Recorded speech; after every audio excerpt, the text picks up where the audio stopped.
Dendam orang-orang sakti. Bagian 2. Namanya harum di kalangan tokoh-tokoh silat golongan putih karena pendekar 212 adalah pembasmi kejahatan dan penolong kaum lemah.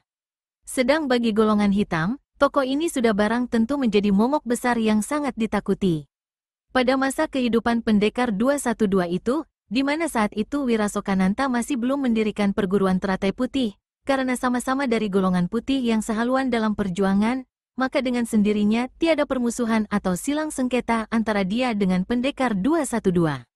Tapi hari ini terjadi peristiwa berdarah itu, peristiwa maut yang diakhiri dengan meninggalkan pucuk surat tantangan, dan surat ini justru ditandatangani dengan nama pendekar kapak maut Naga Geni 212. Tentu saja ini satu hal yang tidak dimengerti Wirasokananta. Kemudian apa pula arti dan hubungannya nama Wiro Sableng itu? Ketua perguruan teratai putih itu coba merenung. Renungannya ini menyangkut pada masa puluhan tahun yang silam itu.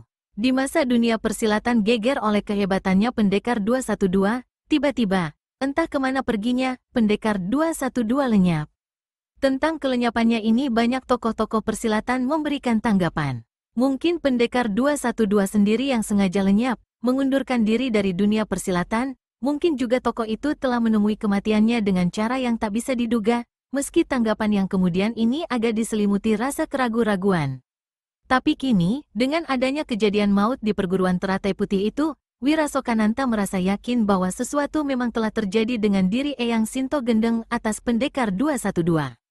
Dia berkesimpulan bahwa pendekar 212 dalam satu pertempuran hebat dan tak diketahui oleh dunia luar telah dikalahkan oleh seorang pendatang baru bernama Wiro Sableng.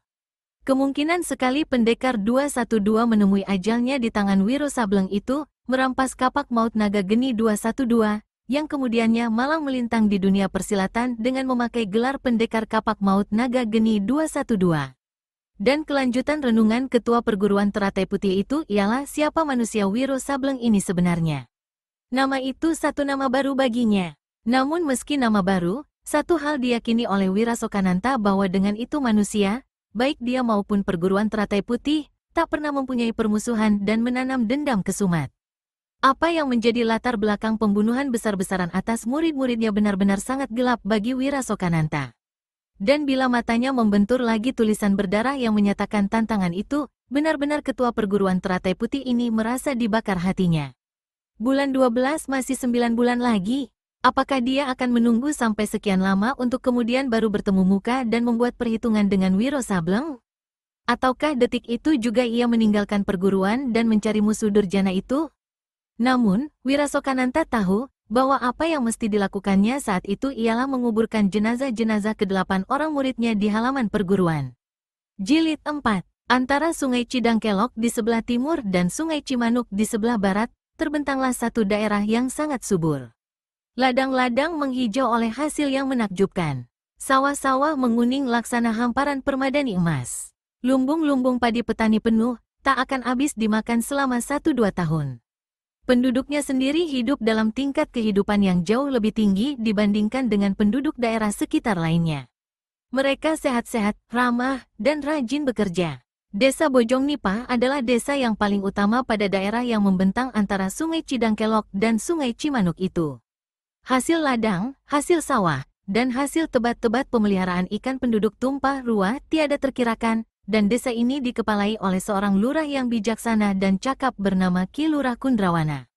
Begitu bijaksana dan pandainya Ki Lurah Kundrawana mengatur desa dan penduduknya, sehingga banyak lurah-lurah dari desa lain yang datang untuk meminta bantuan Kundrawana dalam hal yang ada hubungannya dengan kehidupan penduduk dan pengaturan hidup agar bisa makmur serta tenteram.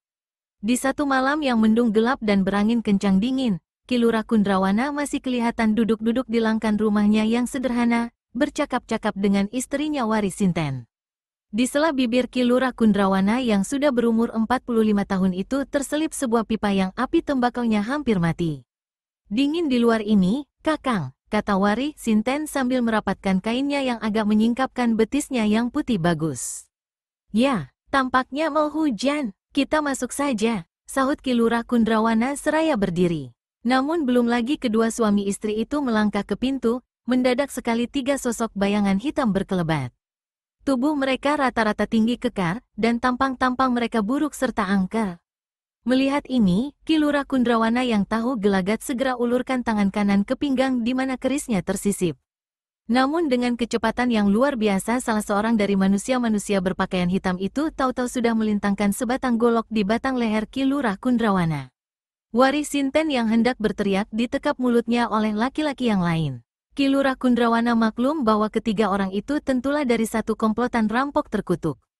Tapi ini adalah untuk pertama kalinya desanya didatangi rampok-rampok macam begini, padahal sejak selama dalam pegangannya desa senantiasa aman tenteram. Namun demikian, Ki Lurah Kundrawana dengan mempertenang diri coba bicara, "Kalian siapa? Ada maksud apa datang ke sini?" Orang yang melintang golok di leher Lurah Bojong Nipah itu menyeringai menggidikan. Giginya yang tersungging kelihatan hitam, sehitam pakaian yang dikenakannya. "Aha, bagus kau tanya begitu. Tapi sebelum aku berikan jawaban, kau mesti ingat satu hal. Jika kau banyak tingkah dan membantah segala apa yang kami perintahkan, jangan menyesal bila melihat anak laki-lakimu yang tidur di dalam sana kupantek di tiang rumah." Terkejutlah Ki Lurah Kundrawana. Wari Sinten sendiri menggigil. Laki-laki berpakaian hitam menyeringai lagi. "Sekarang tentang siapa kami? Kau pernah dengar nama komplotan tiga hitam dari Kali Comel?" Paras Ki Lurah Kundrawana memucat. "Saat ini kau berhadapan dengan mereka, Kundrawana.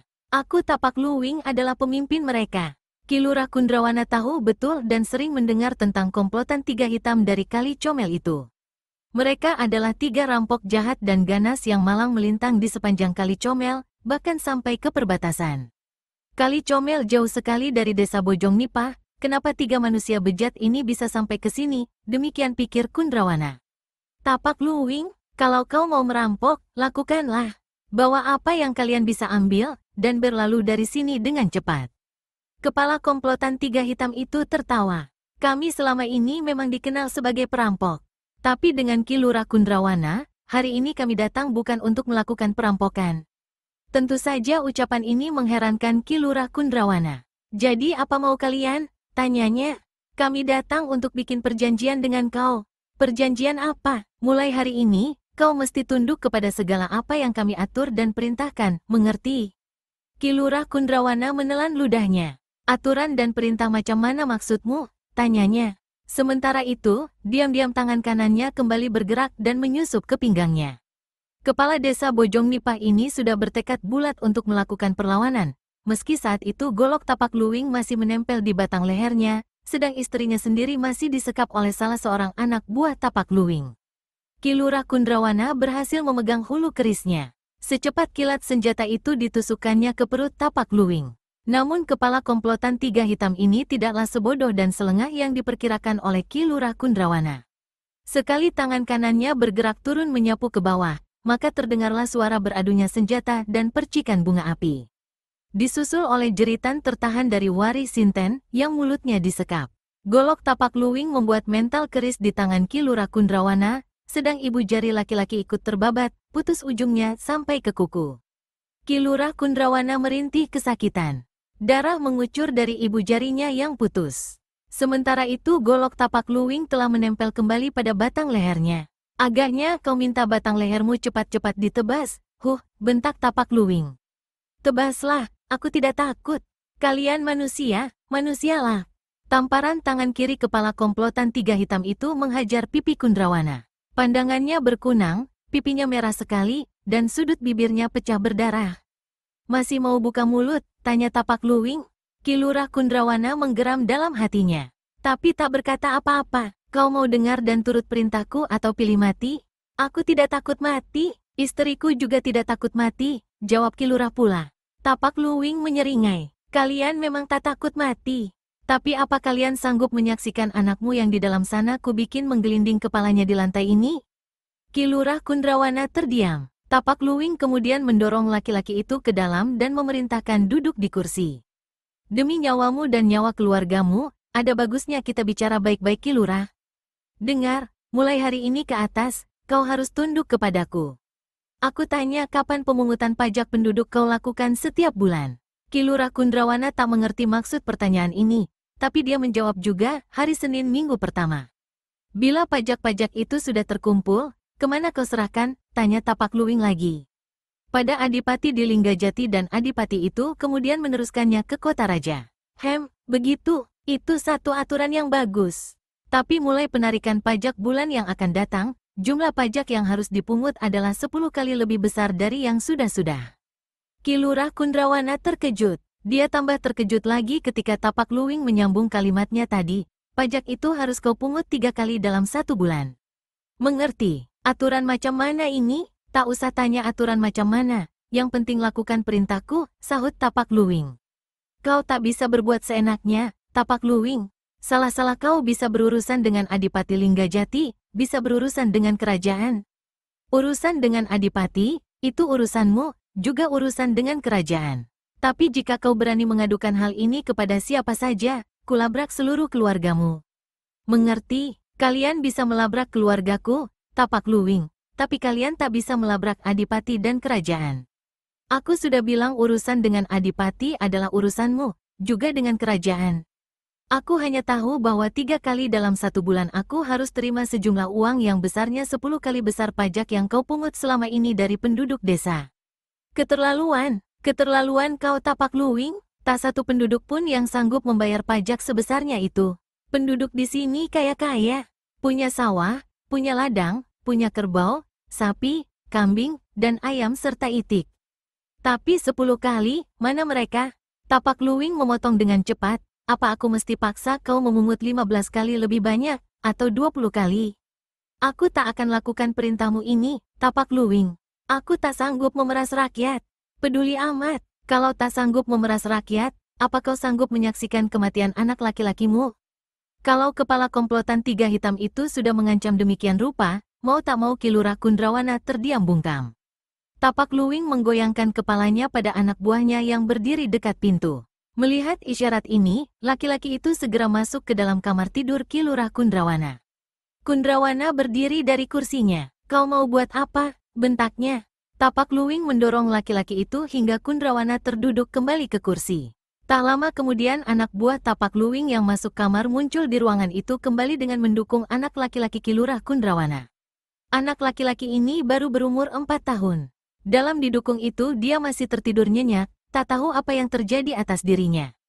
Kecemasan segera terbayang di Paraswari, Sinten, dan Kundrawana. Kalian mau bikin apa dengan anakku? Tanya Kundrawana. Selama kau mengikuti perintahku, anakmu akan selamat tak kurang suatu apa. Dia kubawa untuk sementara sebagai jaminan bahwa kau tidak akan mengadukan persoalan ini pada siapapun. Kau dengar Ki Lurah Kundrawana? Laki-laki itu tak menjawab. Dengar, ulang Tapak Luwing membentak. Ki Lurah Kundrawana mau tak mau terpaksa mengangguk perlahan. Hasil-hasil pungutan pajak itu selambat-lambatnya harus kau serahkan kepadaku 1 hari sesudah terkumpulnya. Antarkan ke 1 pondok tua di persimpangan jalan yang menuju ke Linggajati. Aku sendiri yang akan menunggu kau di sana pada tengah hari tepat. Aku tak akan mengantarkannya, kata Ki Lurah Kundrawana. Silahkan datang sendiri ke sini. Tapak Luwing tertawa dingin. Jangan lupa keselamatan anakmu, Ki Lurah, katanya. Kemudian kepala komplotan 3 hitam dari Kali Comel ini berikan isyarat dan bersama kedua anak buahnya segera meninggalkan rumah Ki Lurah Kundrawana. Jilid 5. Semalam Wari Sinten tiada hentinya menangis. Matanya sudah merah dan bengkak. Ki Lurah Kundrawana sendiri yang juga tak bisa tidur, melangkah mundar-mandir tak berketentuan. Hatinya gelisah dan cemas, memikirkan diri anaknya yang telah dibawa oleh komplotan Tapak Luwing. Tapi hatinya juga gemas dan geram tiada terperikan. Baginya keselamatan diri dan istrinya tidak begitu penting jika dia ingat nasib anak laki-lakinya itu, anak satu-satunya yang mereka miliki. Dan soal pajak itu, benar-benar membuat Ki Lurah Kundrawana seperti mau gila memikirkannya. Dia tak akan bisa mengadukan persoalan ini pada Adipati di Linggajati atau kepada raja demi keselamatan anaknya. Satu-satunya jalan hanyalah mengikuti aturan dan perintah gila Tapak Luwing. Tapi bagaimana nanti sikap rakyat terhadapnya? Bukan saja pajak itu sangat berat bagi mereka, tapi penduduk pasti akan mencapnya sebagai tukang peras dan mungkin akan timbul kemarahan di kalangan penduduk. Kalau dia mesti memungut 10 kali jumlah pajak yang harus diserahkan pada Tapak Luwing, maka ditambah dengan yang harus diserahkan pada Adipati di Linggajati akan menjadi 11 kali dari yang sudah-sudah. Kalau tidak ingat-ingat kepada Tuhan, maulah Lurah Bojong Nipah itu ambil kerisnya dan menusuk diri dengan senjata itu. Namun dia tahu ini bukanlah penyelesaian yang baik. Keesokan paginya terpaksa juga dia melalui seorang pembantunya mengirimkan kabar berkeliling penduduk desa bahwa mulai bulan depan pemungutan pajak besarnya 11 kali dari yang sudah-sudah. Ini adalah sesuai dengan garis kebijaksanaan raja demi untuk pembangunan dan memelihara bala tentara yang kuat. Demikian alasan yang dibuat-buat oleh Ki Lurah Kundrawana untuk menutupi apa yang sebenarnya. Bila berita itu sudah sampai ke seluruh pelosok, maka dalam sikap penduduk Bojong-Nipah mulai kelihatan pertentangan-pertentangan. Rata-rata mereka mengatakan bahwa ini adalah satu penindasan, satu pemerasan terang-terangan. Demi pembangunan dan demi bala tentara yang kuat, apakah rakyat harus dicekik lehernya dengan pajak yang besar tiada terkirakan? Lihat gandanya itu. Beberapa orang tua-tua desa menemui Ki Lurah Kundrawana, tapi Ki Lurah tak bersedia berhadapan dengan mereka. Orang tua-tua desa tentu saja heran kali melihat sikap lurah mereka yang dulunya itu begitu baik, bijaksana, dan ramah. Tapi kini, jangankan untuk bicara tentang persoalan kenaikan pajak itu, bahkan untuk bertemu saja pun dia tidak mau. Di samping itu, ketika mereka berada di rumah Ki Lurah, telinga mereka mendengar terus-terusan suara tangis Wari Sinten, istri lurah. Ada apa pula dengan diri perempuan itu? Betul-betul banyak hal yang tidak dimengerti orang tua-tua desa saat itu. Dan ketika tiba saat pemungutan pajak yang pertama, banyak di antara penduduk yang tak mau membayar. Dengan menekan pertentangan yang senantiasa melekat di hatinya, Ki Lurah terpaksa mengancam orang-orang itu. Siapa-siapa penduduk yang tak mau membayar pajak dalam jumlah yang telah ditentukan, akan ditangkap dan dibawa ke kota raja. Akhirnya terpaksa juga penduduk membayar. Dalam pemungutan pajak yang kedua terjadi kekacauan, namun masih sanggup diatasi oleh Ki Lurah Kundrawana. Menjelang pemungutan pajak yang ketiga, Ki Lurah Kundrawana mendengar kabar bahwa penduduk akan mengadakan pemberontakan. Laki-laki ini tak bisa menyalahkan penduduk. Suatu malam dengan diam-diam pergilah Ki Lurah Kundrawana ke Linggajati untuk menemui Adipati Bogaseta. Kepada Adipati ini dilaporkannya segala apa yang terjadi. Bogaseta kelihatan terkejut sekali. Ketika Ki Lurah Kundrawana minta diri, Bogaseta berjanji akan mengirimkan serombongan pasukan kadipaten selekas mungkin. Namun menjelang semakin dekatnya hari pemungutan pajak yang ketiga itu, tak satu prajurit kadipaten pun yang muncul. Ki Lurah Kundrawana kehabisan akal, betul-betul bingung. Sementara itu tanda-tanda bakal terjadinya pemberontakan semakin jelas dan santer. Dalam kebingungannya di waktu yang sempit itu, Ki Lurah Kundrawana akhirnya berhasil menemui Tapak Luwing di luar desa. "Ada keperluan apa? Kau menemui aku, Ki Lurah?" bertanya Tapak Luwing sambil menggerogoti daging panggang yang barusan dipanggang oleh anak-anak buahnya. Saat itu 3 hitam dari Kali Comel berada di pinggiran hutan. "Ada kesulitan katamu? Apa kau tahu bahwa besok adalah hari pemungutan uang pajak itu dan lusanya menyerahkan pada kami di persimpangan jalan yang menuju ke Linggajati?" "Aku tahu Tapak Luwing, justru kesulitan ini ada sangkut pautnya dengan pemerasanmu," jawab Ki Lurah Kundrawana pula. Tapak Luwing tertawa dan melemparkan tulang daging yang dimakannya ke dekat kaki kepala desa Bojong-Nipah itu. "Tentang kesulitan ini, apakah kau sudah pergi kepada Adipati Bogaseta di Linggajati?" tanya Tapak Luwing seraya tertawa dan berdiri dari duduknya di batang kayu tumbang. Ki Lurah Kundrawana terkejut dan berubah parasnya. Dalam hati dia bertanya-tanya apakah kepala perampok ini mengetahui kepergiannya ke Linggajati menemui Adipati Bogaseta itu. Suara tertawa Tapak Luwing semakin keras.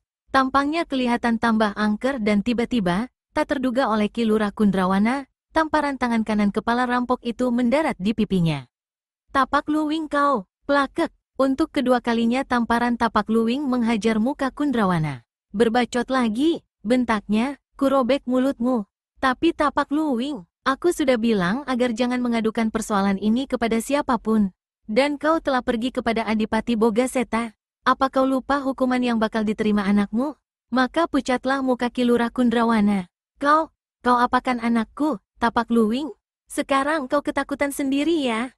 Sialan, Adipati Bogaseta telah mengirimkan 5 orang prajuritnya ke Bojong-Nipah, tapi aku telah mencegatnya di tengah jalan dan kelimanya telah menemui ajal akibat kebodohanmu." Anakku bagaimana?" tanya Ki Lurah Kundrawana setengah menangis, setengah merengek. "Aku masih berbaik hati untuk kasih ampun kesalahanmu kali ini. Di lain hari, jangan harap aku bakal mau memaafkan kau." Legalah dada Ki Lurah Kundrawana. Tapi jika dia mau berpikir panjang sedikit dan tidak keliwat gelisah, maka dia akan melihat adanya keganjilan dengan ucapan Tapak Luwing hari ini dengan 3 minggu yang lalu. Dulu Tapak Luwing mengancam akan membunuh anaknya bila dia mengadu kepada Adipati atau Raja. Dan dia telah mengadukan hal itu kepada Adipati Bogaseta, dan anehnya Tapak Luwing mau memberikan ampun kepadanya. Padahal dengan demikian persoalan kejahatannya bukan saja telah sampai ke tangan Adipati tapi pasti akan diteruskan ke kota Raja, apalagi sesudah pembunuhan atas 5 prajurit Kadipaten itu. Sekarang terangkan mengenai kesulitan yang kau katakan itu, Ki Lurah, kata Tapak Luwing pula. Penduduk desa akan melakukan pemberontakan besok kalau aku masih juga memungut pajak gila itu, kata Ki Lurah Kundrawana pula. Begitu, dulu kau bilang tidak takut mampus. Kini ada bahaya yang mengancam jiwamu, kenapa terbirit mencari aku? Ki Lurah Kundrawana mengatupkan rahangnya rapat-rapat. Kembalilah ke Bojong Nipah, Ki Lurah. Besok kami akan datang ke sana, berkata Tapak Luwing. Kuharap jangan sampai terjadi kekerasan. Soal itu urusan kami. Kau tak perlu ikut campur, kata Tapak Luwing pula. Bisa aku ketemu anakku, Tapak Luwing? Tanya Ki Lurah Kundrawana. Kali ini tidak dulu, jawab kepala rampok itu. Kepala desa Bojong Nipah itu termenung sejurus. Kemudian dengan langkah gontai dia berjalan ke kudanya dan naik ke atas punggung binatang itu.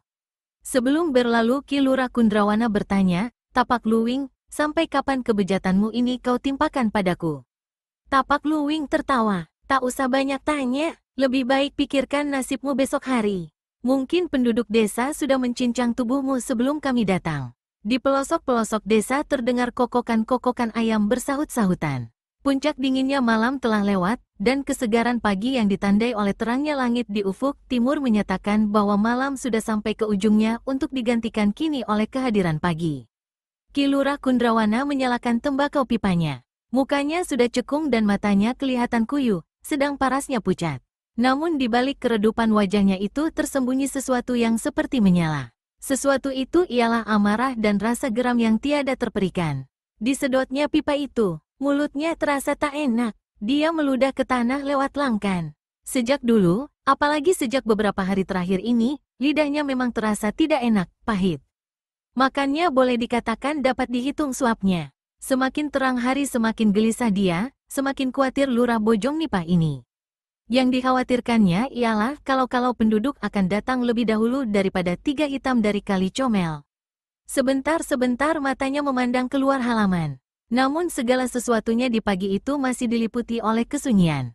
Dan kesunyian ini pula justru tidak menyenangkan hati Ki Lurah Kundrawana. Ditempelkannya lagi ujung pipa ke bibirnya. Disedotnya dalam-dalam, kemudian dihembuskannya asap pipa itu. Sekali lagi dia meludah ke tanah, lalu mengusap-usap bibirnya. Dia terkejut dan memutar kepalanya mendengar langkah-langkah kaki di belakangnya. Yang datang ternyata istrinya sendiri.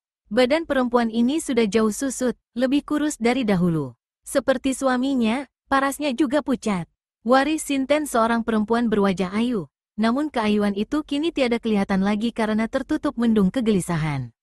Gelisah memikirkan nasib anaknya, gelisah memikirkan nasib suaminya jika sebentar lagi penduduk benar-benar datang. Hari itu adalah hari pemungutan pajak yang ketiga. Semestinya pembantu Lurah Bojong Nipah yang biasa berkeliling di seluruh desa memungut pajak itu sudah datang. Tapi kali ini tak kelihatan mata hidungnya. Bagaimana dia akan berani memunculkan diri jika sudah tahu kalau hari ini penduduk akan berontak? Mudah-mudahan saja penduduk tidak datang. Ki Lurah Kundrawana menggigit bibirnya. Dia tahu bicara istrinya itu hanya sekedar bicara saja. Memang apa yang diharapkan istrinya itu juga menjadi harapannya. Namun dia tahu betul bahwa harapan itu adalah satu hal yang mustahil. Rakyat akan datang, penduduk akan datang. Dia tahu, dia pasti. Waris Sinten memandang lagi keluar halaman. Lalu berkata lagi, kalaupun mereka datang, kurasa kita tak bisa lagi menyembunyikan kebejatan ketiga manusia terkutuk itu, Kakang. Kita mesti katakan terus terang pada penduduk sebelum penduduk membunuh kita beramai-ramai. Nyawaku tak ada harganya, Warih, ujar Ki Lurah Kundrawana. Demi segala-galanya aku rela mati, tapi percuma saja arti kematian itu, kalau keselamatan jiwa anak tunggal kita sendiri akan tersia-sia pula. Kesepian berjalan beberapa lamanya. Tiba-tiba, Kakang, Waris Sinten memegang lehernya dengan kedua tangan. Mereka datang. Ki Lurah Kundrawana mengangkat kepalanya dan memandang keluar halaman. Apa yang dikatakan istrinya memang betul. Serombongan laki-laki penduduk desa kelihatan muncul di tikungan jalan di balik pohon-pohon bambu. Rombongan yang muncul ini merupakan kepala saja dari barisan penduduk yang jumlahnya tak kurang dari 100 orang. Dari jauh tak kelihatan mereka membawa senjata. Tapi Ki Lurah Kundrawana tahu bahwa di antara mereka pasti ada yang membawa dan menyembunyikan senjata. Sesaat kemudian halaman luas itu pun penuhlah oleh penduduk desa. Suasana menjadi bising kini. Ki Lurah Kundrawana dan istrinya berdiri mematung di atas langkan. Hanya kedua bola mata mereka yang berputar memandangi penduduk Bojong Nipah itu. Seorang di antara penduduk kemudian menyeruak ke muka dan naik ke langkan, berdiri beberapa langkah di hadapan Kundrawana. Kundrawana kenal baik dengan laki-laki ini. Dia adalah seorang petani yang diam di desa sebelah timur. Namanya Kratom Linggo. Sewaktu laki-laki ini bertindak naik ke langkan, maka suasana di tempat itu sehening di pekuburan. Ki Lurah, Kratom Linggo buka mulut merobek keheningan itu. Kau tentu sudah tahu maksud kedatangan kami, bukan? Kundrawana tak menjawab. Pada wajah Kratom Linggo dilihatnya senyum mengejek. Ketahuilah bahwa aku berdiri di hadapanmu saat ini adalah sebagai wakil dari sekian banyak penduduk Bojong Nipah. Kratom Linggo menunding ke belakang lalu meneruskan, penduduk Bojong Nipah yang sejak 1 bulan belakangan ini telah menjadi korban pemerasan, korban penindasan, korban pengisapan, dicekik oleh pajak 11 kali lipat. Penduduk Bojong Nipah, saudara Kratom Linggo, memotong Ki Lurah Kundrawana. Ringkaskan saja bicaramu, katakanlah apa yang kalian mau. Dan lagi-lagi Kundrawana melihat senyum mengejek tersungging di mulut Kratom Linggo. Apa mau kami? Itu semua sudah kami katakan pada saat pertama kali kau memungut pajak gila itu. Aku pribadi memang tak ingin berbuat begitu. Tapi ini adalah perintah atasan. Perintah raja, untuk pembangunan dan pemeliharaan pasukan. Perintah atasan tinggal perintah atasan. Apakah kalau atasan menyuruh kau cebur ke sumur, lantas kau akan berbuat begitu? Nyemplung ke sumur? Setiap perintah harus berdasarkan pertimbangan otak, Ki Lurah. Merah muka Kundrawana. Sementara itu Waris Sinten mulai menangis terisak-isak. Saudara Krato, mungkin pemungutan pajak itu hanya bersifat sementara saja. Ya, sementara. Baru dihentikan bila semua penduduk Bojong Nipah ini mati dicekik pajak. Aku tahu pajak sebesar itu memang berat. Kalau berat, mengapa dilaksanakan? Tukas Kratom Linggo. Ki Lurah Kundrawana lagi-lagi menggigit bibirnya. Ingin saja saat itu dia mengatakan apa sesungguhnya yang menjadi latar belakang dari pemungutan pajak itu. Ingin saja saat itu dia menerangkan siapa sebenarnya yang menjadi dalang pemungutan pajak gila itu. Tapi bila diingatnya anak tunggalnya yang ada di tangan tiga hitam dari Kali Comel itu. Kami penduduk desa Bojong Nipah ingin agar peraturan pajak gila itu dicabut kembali, berkata Kratom Linggo. Aku tak punya wewenang untuk melakukan hal itu, saudara Krato. Kau bisa menyampaikan kepada Adipati di Linggajati. Adipati meneruskannya ke kota raja. Dan kalau kau tidak mau melakukan hal itu, kami tidak ragu-ragu untuk bertindak berdasarkan apa yang kami rasa benar.